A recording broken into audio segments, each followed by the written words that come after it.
పవన్ కళ్యాణ్ పై ఫిర్యాదు చేసిన KA Paul Tirumala laddu వ్యవహారంలో వివాదాస్పద వ్యాఖ్యలు చేశారంటూ పంజాగుట్ట పోలీస్ స్టేషన్లో ఫిర్యాదు. పవన్ వ్యాఖ్యల వల్ల సమాజంలో అశాంతి వాతావరణం నెలకొందని ఫిర్యాదులో పేర్కొన్న కేఏ పాల్ తన ఫిర్యాదు ఆధారంగా విచారణ చేసిన ఎఫ్ఐఆర్ నమోదు చేయాలని విజ్ఞప్తి. పవన్ కళ్యాణ్ ఈ మధ్యన మాట్లాడుతున్న తిరుపతి లడ్డూ డెరాగేటరీ స్టేట్మెంట్స్ ఏంటి,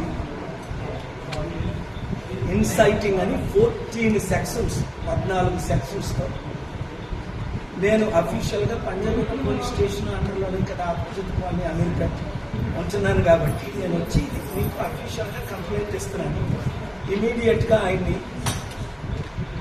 ఇన్వెస్టిగేషన్ చేయమని, based on the sections FIR file చేయమని, తర్వాత అరెస్ట్ చేయమని, ఇది మీకు ఇచ్చిన action copy to the president of India, prime minister of India, chief justice of India, home minister of India, governor of Andhra Pradesh, speaker of the assembly Andhra Pradesh, CBI central bureau investigation వీళ్ళకి కాపీలు పంపిస్తున్నాం.